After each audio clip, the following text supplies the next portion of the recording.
Her house up on Skyline Drive is a testament to Going's life as an artist.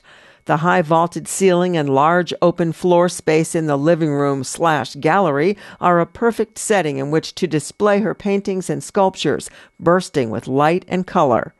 Going pulls out a copy of Wild Cranes, sits cross-legged on the floor, and unfolds the book while she explains how to enjoy it. No, it's not meant to be read. It's not circuitous. It doesn't have an ending, and it doesn't have a beginning. In fact, one of the things that's fun is to bring the two covers together, and it makes a big circular book.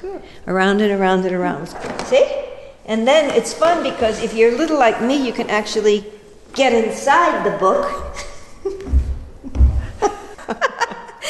So there is no beginning and no end. Each poem is a narrative, but it's a narrative in and of itself. And then, of course, the whole book together makes one long narrative, different chapters, if you will. Going says the book emerged from her life in Alaska. The illustrations, the paintings, the mixed media work, and the poetry grew out of my life in the interior of Alaska when I lived on a homestead in the middle of nowhere.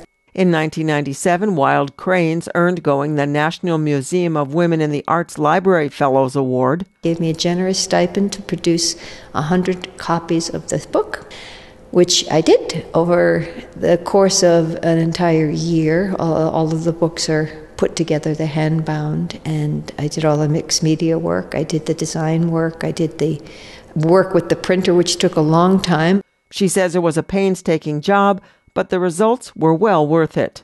These printed pages, beautifully, beautifully colored, very true to the original color. I spent hours just in Kinko copy in Fairbanks with the woman who was running the color copy machine at the time, and we just spent hours getting the colors exactly right. She was wonderful. And I initially wanted to have it done offset, but offset was phenomenally expensive, so it's just regular old Kinko's copy. Kind of tickles me. It's low tech. The pages are made of sturdy cardstock, and colorful bamboo skewers bind them together.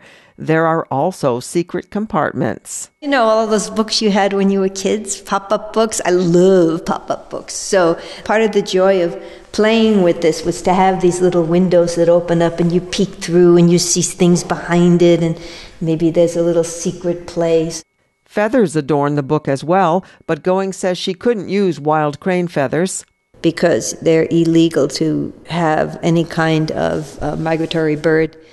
I could gather the feathers, but I couldn't in turn make something that had the feathers in it for sale. But I just used grouse feathers instead, and the spruce hens are a big part of my life in the interior, so I didn't feel badly about using spruce hens. A year ago, Going learned about a permanent collection at the Museum of Modern Art that contained books by artists who produced multiple copies. She approached them about taking her book, which they gladly did. So now it's going to be living in the Museum of Modern Art forever and ever and ever and ever and ever, which is a wonderful feeling. In addition to poems from Wild Cranes, the Reading Monday night also features selections from several other published works by Jo Going. It starts at 5:30 p.m. at the Bunnell Street Art Center. In Homer, I'm Marcia Lynn.